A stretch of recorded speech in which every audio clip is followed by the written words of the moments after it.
Hello, everyone. Welcome to another episode of Freshly Pressed. Today we have with us Brandon Albetski.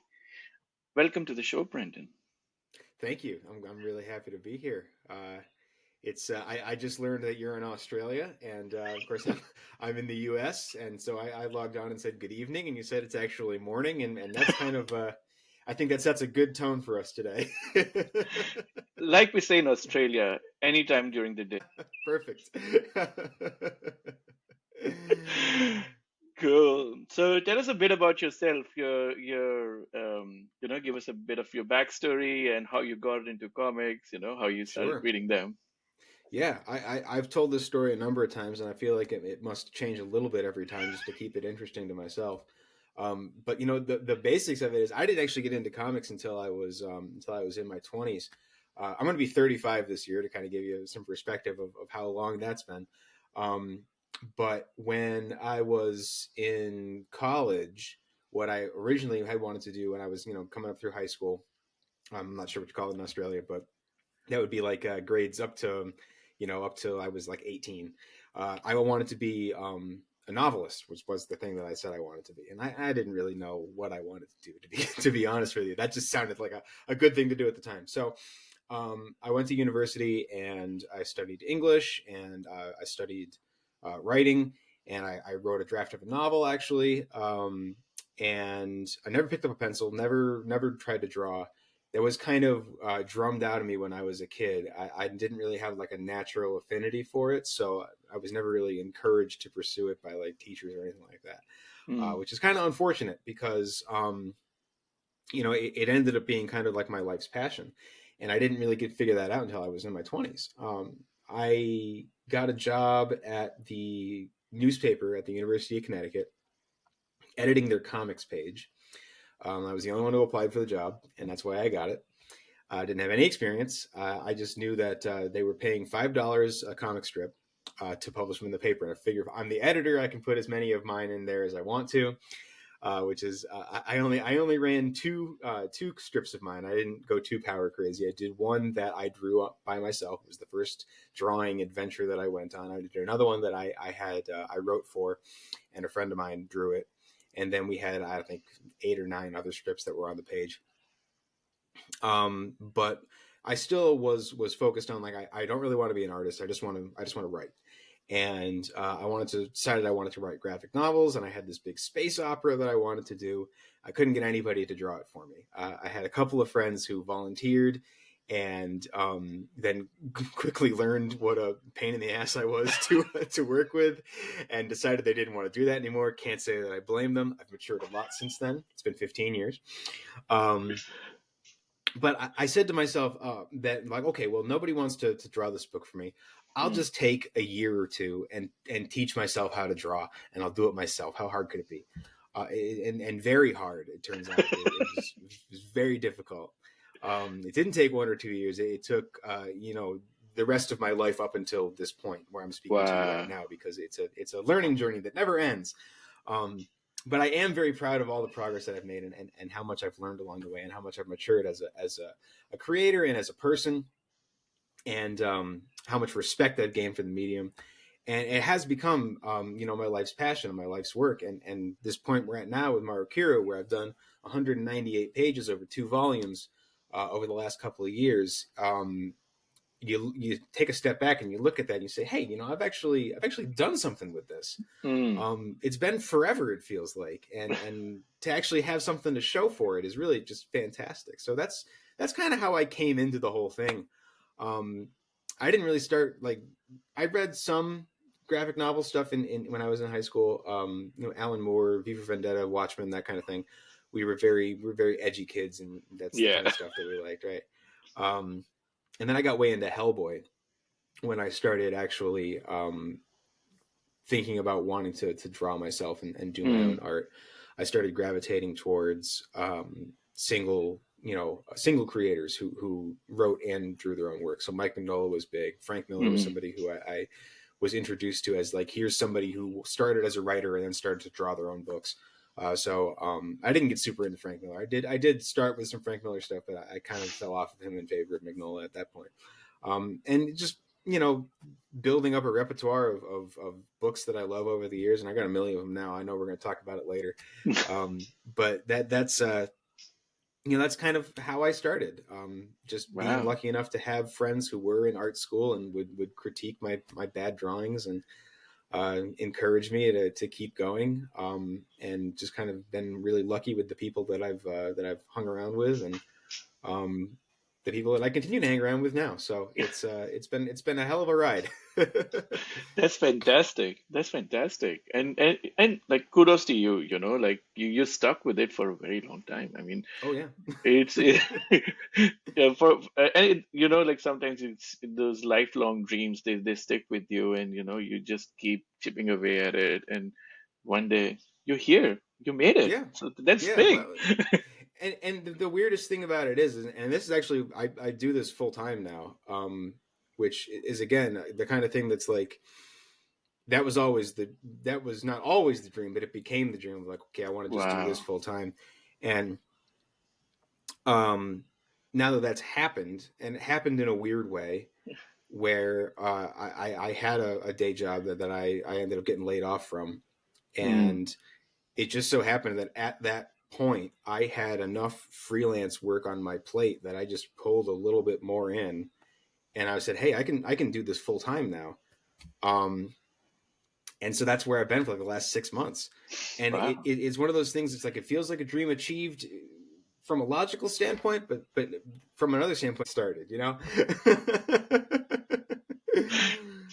I know that feeling. I know Yeah. that feeling. Yeah, but it's almost like every time you start something new, there's always butterflies in your stomach, and you Oh have, yeah. for a brief period, you have that imposter syndrome till you find your feet a little bit, and then you're Mhm. like, okay, yeah, now I'm getting a hang of this, so it's good. It's really funny. I feel like the better that I get at drawing, the more of that imposter syndrome I feel, because I was really cocky when I first started out doing this stuff. And I don't know where I got off feeling like I knew what I was doing back then. That's the funniest thing to me, is it feels like the more you learn, the more that you realize how small you are Yeah, in everything that yeah. happens.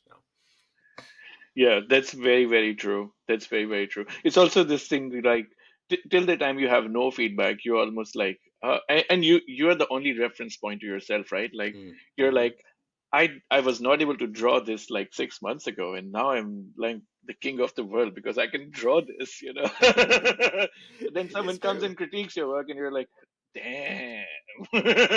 Yeah, yeah, and it's important to hear, though. It's part of the growth It is. process. Yeah. It's just, hopefully you get somebody who can deliver that news gently. Very true. Very true. Awesome. Tell us a bit about your upcoming campaign, and Sure. about what's the story about. Obviously, without spoiling it, Yeah. how you came upon that idea, and all It's the amazing stuff. Oh, I'll talk your ear off. I like I said, I've been working on this for since 2021. So 2020 is kind of when the initial kernel of the idea started, but the actual starting the comic in earnest was 2021, and I've been working on it since then. Like I said, I've done 198 interior pages for it. It's all me. I do all the jobs myself. Um, the We'll get to the story in a second. It is difficult to talk about the story without spoilers, but I'm going to figure it out for you. But again, it's talking about always starting something new. Yep. Kickstarter campaign. This is my first one. I've never done it before. I have been a part of certain other ones. There's a great writer named Edwin DeCastro who writes a series called Lost Between Worlds. Yep. I'm mentioned in his most recent Kickstarter because I did an alternate cover for him, and he does alternate issues of every one of his issues. So I'm doing one of those for him. I've been on a couple of the ZanCon Kickstarters, and Limit Break Comics out of Ireland does some anthologies. I'm part of one of theirs right now. It's on Kickstarter, and a previous one that successfully funded. That Wish Upon a Star Kickstarter, if anybody wants to check that out, it's got like 10 days left, I think. So that's going to be an awesome anthology. But in terms of like running a campaign, building a campaign, doing it myself, this is the first one. So I'm doing it with Marukiru, volumes 1 and 2, and this is like my baby. This is my project. Everybody remembers what it was like being in lockdown.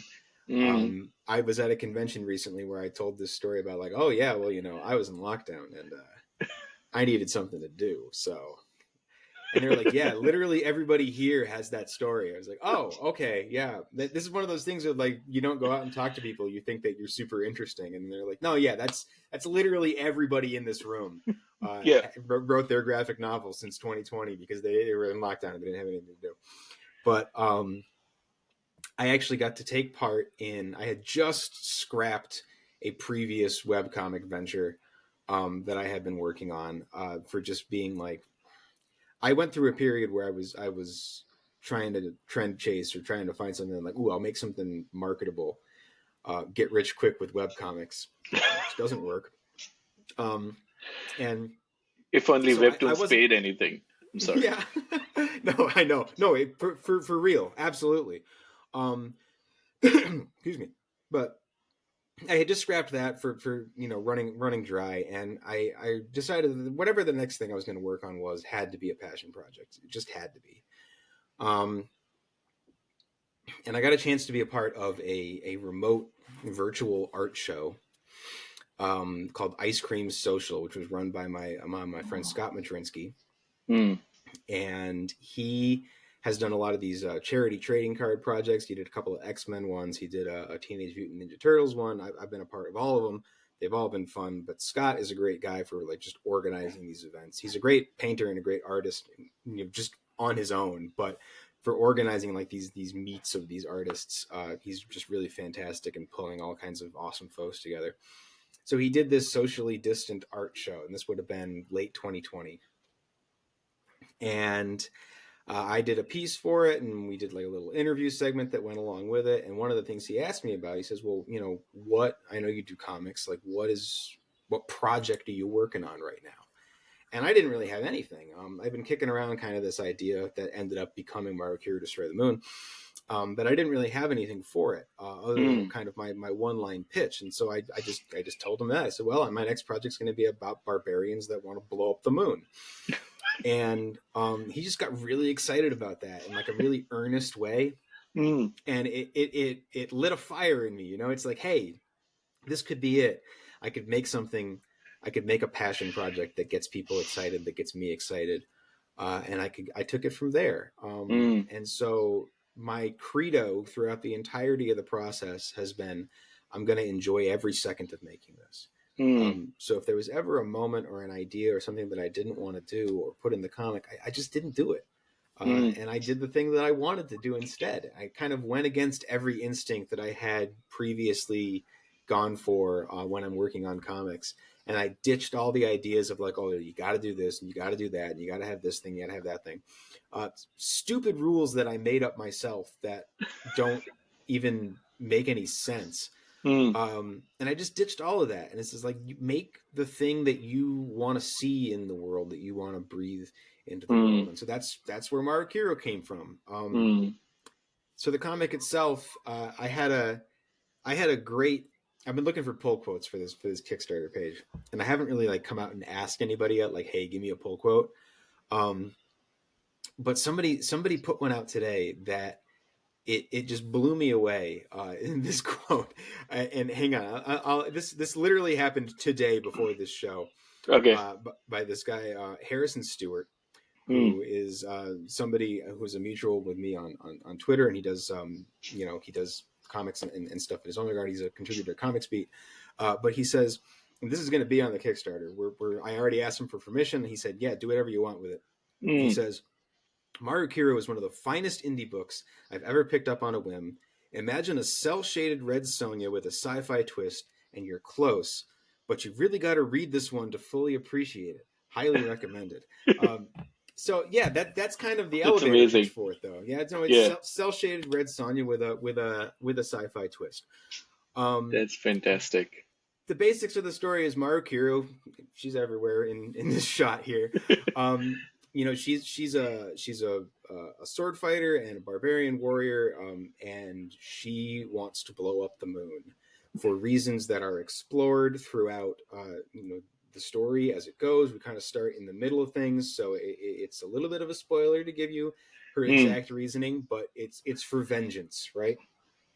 So she's doing battle with this cult of the moon, and their high priest Manitatis, who is a really big jacked muscle man with a horned helmet, and you mm. can't see his face, and he's got a big cape, and he's kind of just this boisterous, charismatic leader who's got a real mean streak.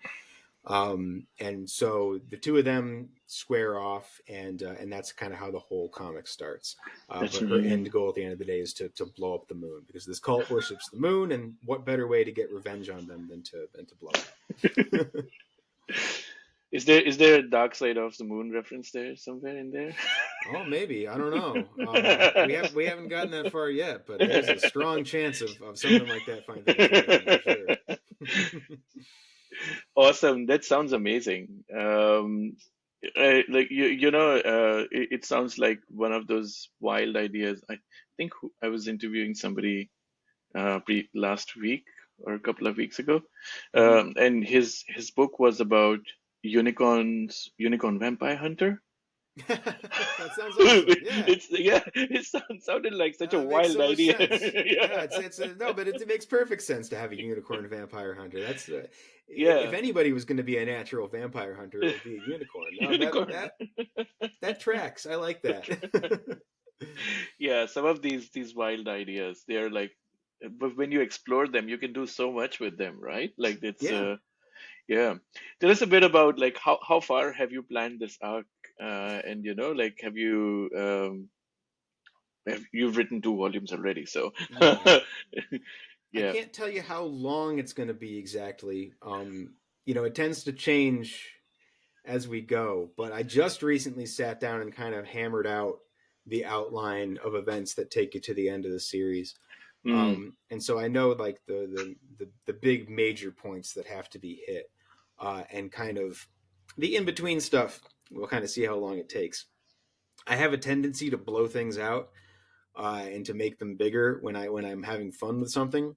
So a good example, and this is not something that's going to be available in these 2 volumes, but it's the third volume, which I'm already working on. I'm actually almost finished writing mm, the first issue of that third volume.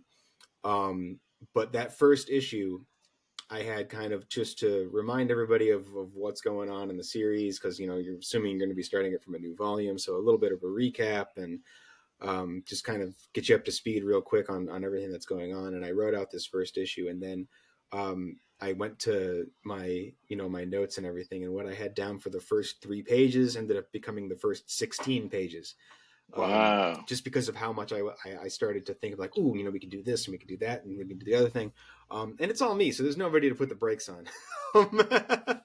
And it's a spectacle driven comic in a lot of ways, so I never feel bad about saying, okay, we're gonna take this fight and stretch it out, a couple of pages just to do some really cool spectacle stuff, Mm, because I think that's the comic has been going on long enough now that I think people expect that, and there might mm. even be some people who come here for that. So I never feel bad about getting gratuitous with my fight scenes, and making things longer and bigger and crazier. I think it really just adds to kind of the energy and the flow of the comic to let it kind of naturally, organically grow like that. Mm, mm. That sounds amazing. I think comics are kind of the medium where you can actually go crazy Oh yeah, to pretty much any extent, and then and make it work, right? Like yeah. there are things that I've seen in comics that will never translate onto, say, like on the screen, like in a movie No. or anything, right? Like you just can't do it. Maybe animation, but not in a live action movie. Yeah. No, even so, and yeah, sometimes with animation you can do a lot that is very similar, but just being able to control the speed at which you consume it as a reader and just kind of sit down and sink into what's happening on the page and really just comb through every detail is something that's kind of very unique to Mm, comics. yeah, absolutely. I think detail is what actually makes a comic immersive, Mm. right? Oh Uh, yeah, sure. yeah, I think a couple of months ago, I interviewed somebody who asked me to read Junichi Ito's work, Oh yeah. and after I picked up Uzumaki, it was like this shit is so immersive. It's like I can just it is literally Uzumaki when you read it. Like Oh, it is. you It are really part of is. it. It's so amazing. That's one of my favorite books, actually. I read that once or twice a year. I'm a big fan of Junji Ito and everything that he does. Uzumaki, I think, is probably most people's favorite. It's my favorite Yeah, too. So, yeah. but yeah, it's the and you're right. The detail work that he puts into everything is just so intricate and so incredible. Um, it draws you in. Exactly, exactly. Oh, show us the books. Oh yeah, Yeah, behind you. I got both of them right here. Um, That's amazing. this is actually my this cover looks nice. You know, they're both got the wraparound covers, which Wow. I do wraparound covers for everything because I think they're just fantastic. Um, this is actually my proof copy Mm, of volume two, um, and so there are a couple of errors in it that I have fixed in the printing. You know, you can see like this page here. Uh, Spoiler alert. But this page here, which came out really cool. This is a really cool 2-page spread. mm. But that hell is supposed to have an exclamation point that got lost in the fold. So I had to redesign that page a little bit and pull that Mm, dialogue bubble out. But it looks great in the reprint. So yeah. you know, I'm not worried about it. I got these printed with Comix Wellspring, Yep. and they did a great job of like responding to my my crits of the proof and fixing all the errors. Mm. Really top notch stuff. Um, I'm trying to find some things I can show you in here that are not spoilers. It's difficult. I love a 2-page spread. You can Oh, I tell. love it too. That's Um, amazing. and hey, look, another one. That's Oof. a time jump. um, so there's good stuff like that. Let me see if I can find something that's a little bit got some good panels on it that is also not going to spoil everything for you. I Um, also love the whole neon color vibe to it. Like the color oh palette yeah, is so beautiful. It's so pop. Like it just I pops in do front of your so eye. much with. Okay, this is part of a side story. This has got some panels.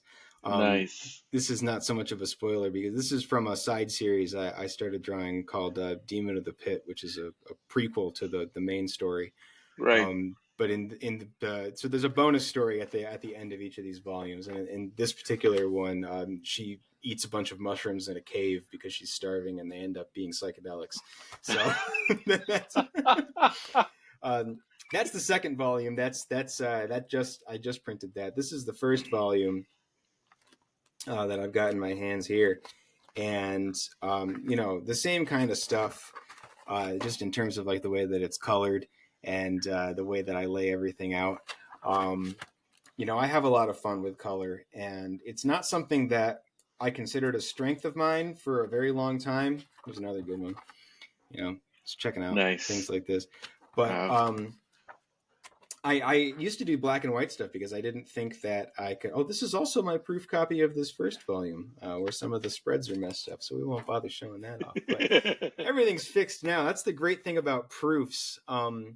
You know, every time you have a Kickstarter, they talk about the risks, and you know, one of the things that is great about my setup here is that I have completed both books. All the work is done. All the proofs are in, and we fixed all the errors, and I've gotten the reprints, and they look great. So you know that is a big load off of my shoulders. Um, Big one. but talking about the colors all look good too because this was originally all delivered digitally Right. and online. So when you're doing that, you can do all these kind of crazy neons and not have to worry about how it's going to print.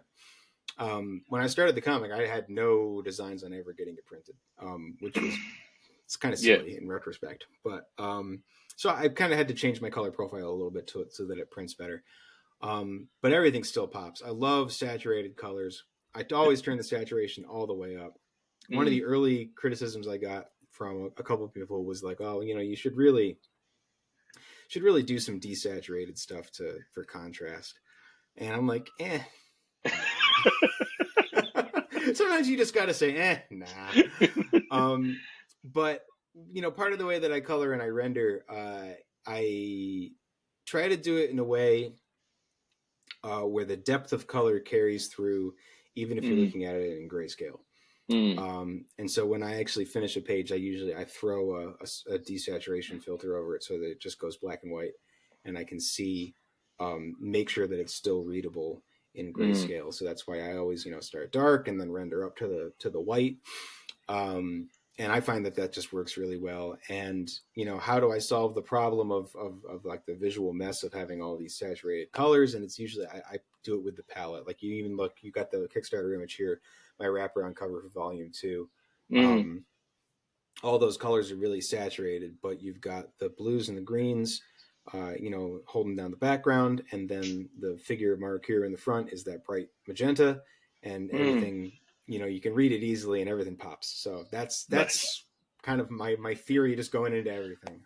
Yeah, And yeah, yeah. it's a little odd, but I like being a little odd, and kind of I No, hope it sets me apart in a good way, right? that's your vibe, I think. Yeah, So yeah, that's great. definitely. No, that's amazing. No, I love that vibe. I dig it. Great. I'm pretty sure I people will appreciate do that. it. That's awesome. Cool. This is one of my favorite segments. I love to ask people about their top five pop culture things that Sure. they like, maybe inspire their work, or you just like it, just love it so Yeah. much that just keep revisiting it. Yeah, absolutely. I'm gonna have a hard time keeping it to five, and I'm just gonna list a few things because it is what it is. Yeah. Um, but the movie Redline, have you Mm. seen that? No, I haven't. I would definitely recommend it. It's Okay. very, very good. It was hand animated over a period of 7 years. Wow. It's a sci-fi movie about an illegal race, and it's absolutely insane. The whole thing. There's a kaiju fight in it at some point. Whoa. It's about racing.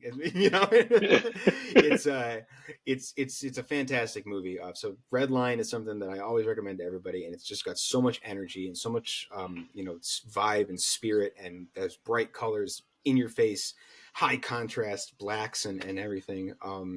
Really great stuff. Definitely Red Line. Hellboy is another thing I mentioned Mm. before.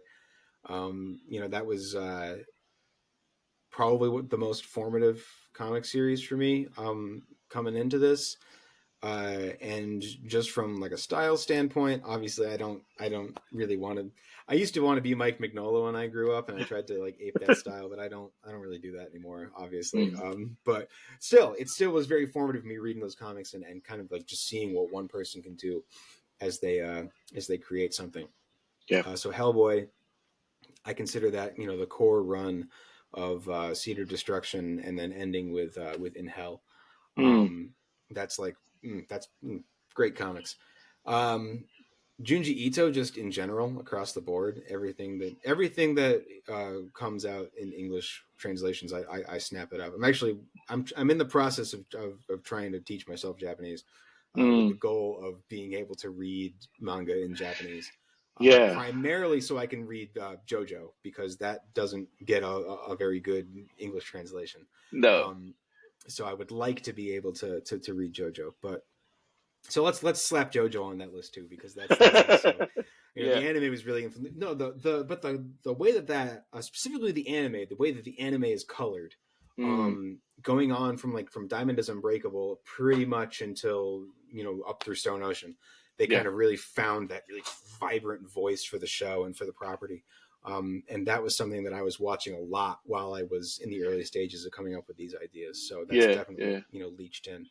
I think I'm on 4 things now already, and I feel like I've barely scratched the surface.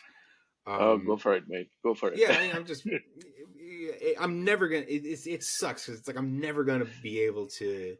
You know why limit it to five? Because I think sometimes people find it like because I put them on the spot, so Oh yeah. they find it hard to list five things. But if you have more, then go for I'll just keep going here. I've Yeah. got one right here. I was teaching running a workshop today for the Cartoonist Co-op about action comics, and I talked a lot about this comic, Orcs, by Christine Mm, Larson. nice. Um, there's 2 volumes of this out in the world. The other one is over there. I can't reach it, unfortunately, but this is another one where this has more recently had a big influence on me and just kind of the way that Mm, I work. And Christine Larson's a fantastic artist, and like a painter too. These covers that she does are all painted. I actually wow. have here's something I'll get up and pull down off the wall. Yeah. So I've had the pleasure of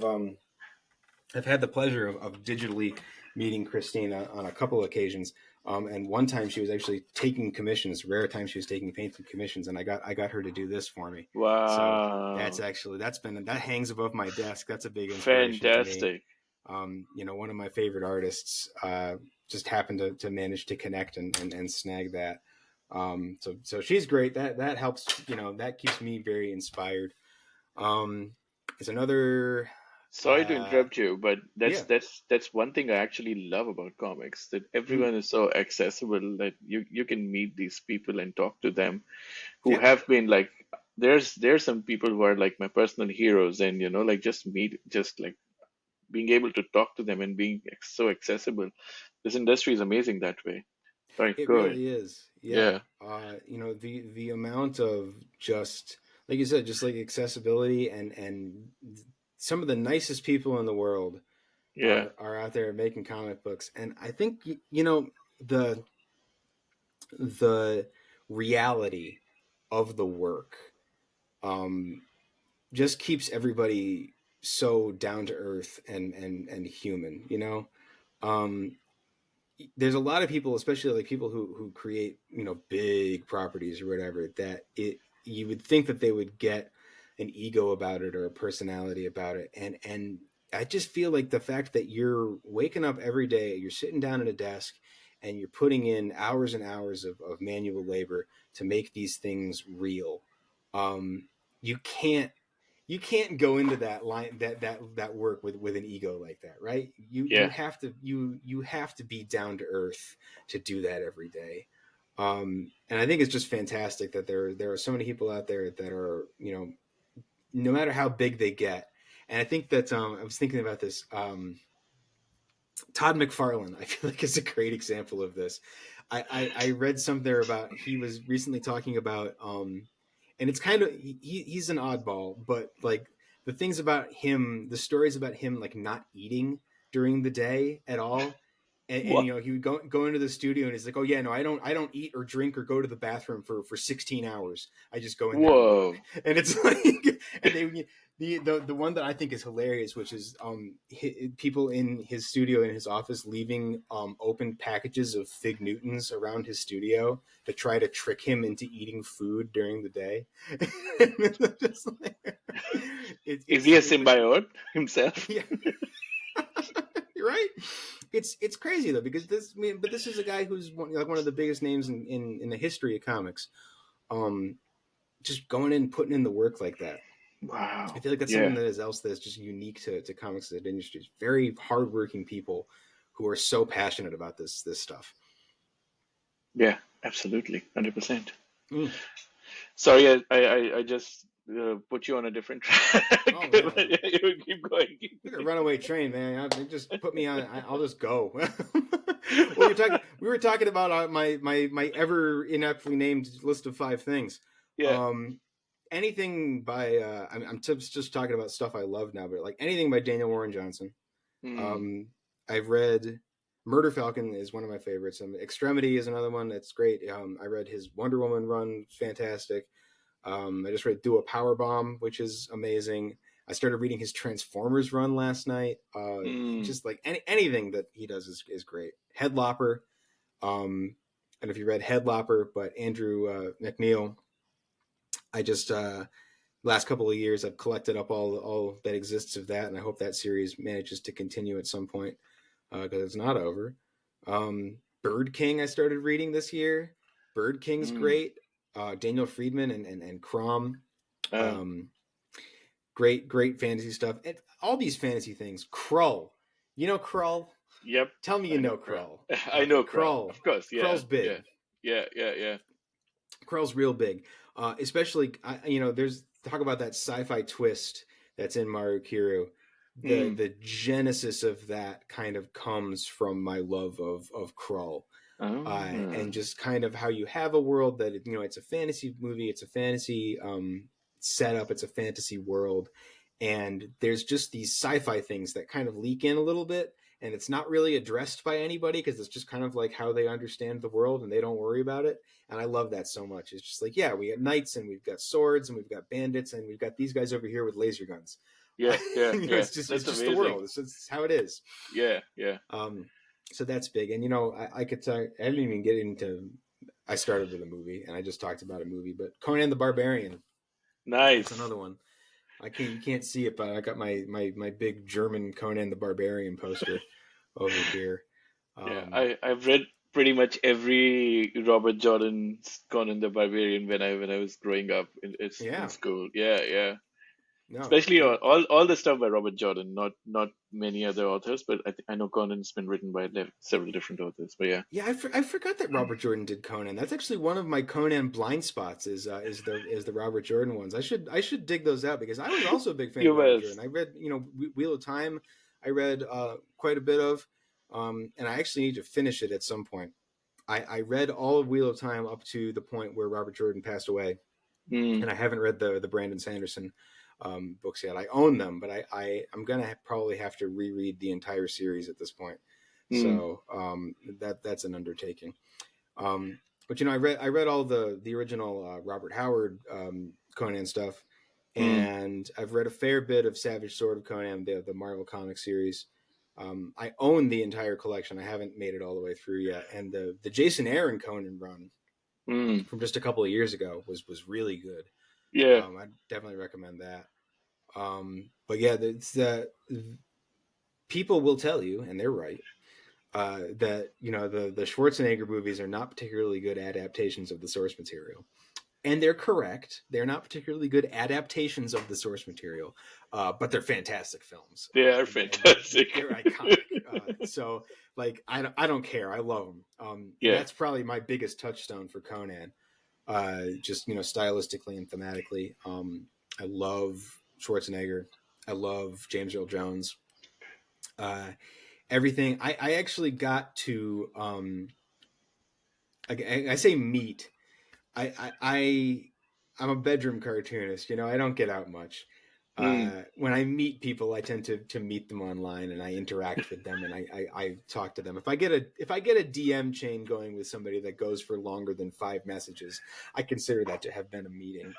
Um, but I did a study. I wanted to get better at drawing faces, so I Mm. did a study of all of the major characters from Conan the Barbarian, and I just happened to hashtag it with the actors' names as I was going through all of them. And Mm. it was through doing that I actually met Cassandra Gava, who plays the witch in the first Conan the Barbarian movie, and I sent her a print of the thing that I did of her, and I actually did an extra one for her just because I thought it was so cool. I wrote her a letter, and it's just like, oh, thank you. And she's lovely. She's absolutely Mm. just a lovely person, and actually it was really funny because she started commenting on all of them, just being like, oh yeah, I remember working with them, and this is what it was like doing that, and Wow. it was blown away. I was like, wow. So I actually have a little connection with somebody from those movies, which Yeah. is just great. It's a good So feeling. amazing. So yeah, Amazing.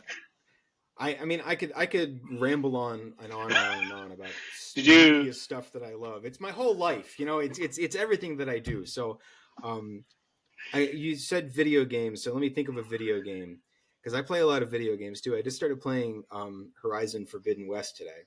I love Oh, the okay. Horizon games. Yeah. It just came out for PC, so I got a PC, so I'm able to play that now because I don't have a PlayStation. Um, but yeah, that's great. I'm a big Tomb Raider fan. I love Lara Croft. All of that in a bag of chips. Darksiders, those Darksiders games are pretty cool. Mm, thematically. mm. Visually, I love Joe Mad. Um, and Final Fantasy. You know, I you talk about the two things when I think back to like lockdown and like what was I doing during lockdown? It was two things. It was Yeah. working on this comic and it was playing Final Fantasy 14. So Mm, those mm. two things, which are still both still with me today. So Yeah. that's been an influence on me. That's Regardless of amazing. whether or not it transfers one to the work, but it definitely is. It's in the brain, right? Yeah, yeah, yeah, absolutely. It shows in some way or the other, like maybe in some of the panels or in some of the Mm-hmm. story structure influences or the characters. It just shows up some way or the other. Maybe if not directly, there's a subtle hint of there somewhere, and it comes subconsciously. So Absolutely, absolutely. yeah, yeah. No, I loved Final Fantasy games while growing up. I'm not much of a gamer anymore, for past Who few has the years at time, least. right? I know. Yeah. Uh, but I still revisit that. Do you remember there was a Final Fantasy movie, The Spirits Within? Oh yeah. Yep. I still revisit that movie for some reason. I absolutely love that film.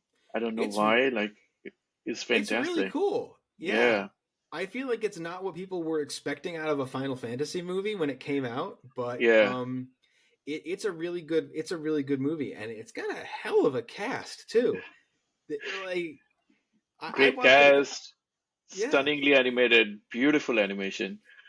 I remember when it came out, and people were saying like, "Well, this is what every movie is going to be like from now on. They're just going to do this CGI. It's never going to get CGI is never going to get better than this, and this is how they're just going to make movies." Um, and it didn't happen obviously, but it's still. I mean, it's Yeah. as like an art piece. Yeah, it's fantastic. I agree with you. I like it quite a lot actually. Yeah, I think there was this brief period of time where I think even this guy Robert Zemeckis was trying to do mocap a Mm, lot, like mocap mm, animation with. Do you remember that Christmas movie? mm-hmm. Oh, I Polar forgot. Express. Oh man, it was not the Tom best Hanks. of his, not the Yeah. best of his movies. But Yeah, I mean, Robert Zemeckis was completely sold on that idea. He just pushed it so much. Even like most his most recent work, he actually tried that. Do you know that Steve Carell movie where he's kind of like in a I keep forgetting the name of that movie. I don't know.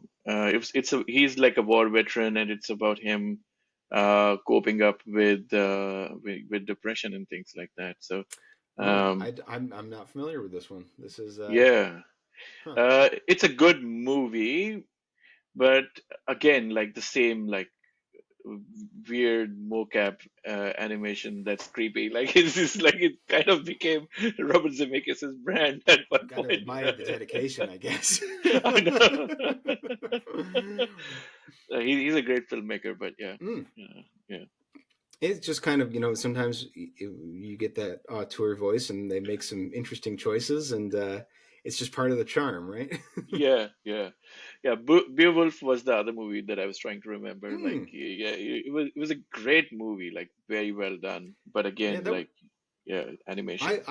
I liked that quite a bit as well. I remember being I was in a class that was reading Beowulf at the time, and actually we went to go see the movie, and I was the only one who liked it. And I'll defend it to this day. No, I thought it was great. Um, and, I'm alone in a field on some of that stuff, but it's I like just like stuff that is like creative and interesting and adventurous. Try Yeah, something yeah. new. Even if it doesn't necessarily work out in the perfect way, Yeah, it's going to be interesting. very true. So the very long point that I was trying to make, I took Mm. a very long way to just make that simple point was Final Fantasy, the movie does that so much better. The same thing. The characters look very natural and Yeah, the way they interact with each other are so real, like they're so motion realistic, and it's just beautiful. Like it's done so well. Yeah. yeah. I think I'm going to watch that again now. You got me thinking about it, so I'll put that It on. holds up. It holds up. I, Yeah. I I I have watched it very recently and it still holds up. So All right. Good to know. I'm looking forward to it. Awesome, awesome. We're coming close to time, but thank you for coming on the show. And before we leave, I'll Mm, give you the stage and let you pitch the book. Do yeah, a quick sure. elevator pitch for the campaign and the book, and any special rewards that you have, like reward tiers or stretch goals or anything of that sort. Just go for it. I'll just give you the Okay. stage and do it. Okay. Yeah. So the campaign's in pre-launch now. Mario Kart Destroy the Moon for volumes 1 and 2. We are launching the campaign on April 9th, and it's going to run all the way until May 9th. It is my first Kickstarter campaign, so I am getting everything figured out in terms of what the reward tiers are going to be. But the basic structure of it is going to be there's going to be a digital tier, of course, with some bonus comics. You're going to be able to either buy both volumes in digital or one or the other separately. If you already own the first volume in physical, you can get a tier with just the second volume. If you haven't read any of it yet, you can get a tier that has both of them.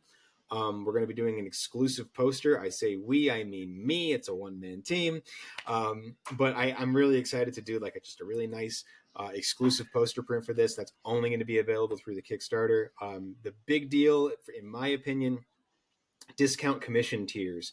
So if you're looking for custom art and you want a healthy discount on that, and I'm talking in the range of 25%, like real deep discounts. I'm going to have a wide range of custom commission tiers available, starting at the $25 range, going up to the $150 range. So talking from profile pictures up to big, complex illustrations like you kind of see on the cover there. So I'm really excited about that. I have put some feelers out to some folks saying, hey, what kind of rewards would you like to get from a Kickstarter? So there's kind of going to be some stickers as well. And other things that I can make with Mario Kira stuff, just to give people something extra that they can really sink their teeth into. In terms of stretch goals, we'll figure that out as we go, right? I want to Yes. make sure we hit that first funded Mm. number first. And then after that, if there's still a lot of enthusiasm, we will absolutely figure out some awesome stretch goals, either to put into the production of the book itself or to create some extras that get sent out to everybody. I am in the U.S., so you know that shipping out of the United States internationally with books can be phenomenally expensive, which is why we have a digital tier. Just if you don't feel like shelling out more than the cost of the book for shipping, that digital tier is for you. You're in Australia, so I feel like it's a hefty price tag to get some of I the print. But know. again, it's why we have that digital tier. And someday I would hope to explore maybe an option with some local distributors to get them actually printed Talk in to other me. countries. We'll figure that out as we go. Hey, maybe that's a stretch goal, but yeah, it's my first Kickstarter. I'm really excited to get sunk into it. I'm really excited to get this book into people's hands. Everybody who I put this book in the hands of loves the book, and so I just want to make sure that I get it to as many people as possible. So like I said, the work on the book is all completed. The money for the campaign is going towards printing costs and towards getting me a little bit of a payday as an artist. This is my passion project. This is the first time I've tried to make money off of it. I do a Mm. lot of work for hire stuff in addition to this. I'm currently working on 3 series right now, in addition to Marukiru. And so that's how I'm making my living. But I would love to be able to make some kind of payday for myself as an artist off of my real passion project. And I've never tried to do it before in the 3 years I've been running the comic. This is the first time I've really gone after it like this. So, just I'm putting my passion out into the world, and I'm hoping to share it with people, and I'm hoping that they feel even just a little bit of what I feel about the property. That's fantastic. All the best for your campaign, Brandon. I Thank you. truly Thank you so appreciate your much. time today and, back this fantastic campaign. Yeah, Thank you. I really appreciate you having me on the show and giving me just free reign to ramble about all these things that I love. It's been awesome talking to you. that's the show, mate. That's the show. We talk about stuff. We talk It's about stuff. great. I love it. Yeah, I yeah. love every second of it. So Awesome, awesome.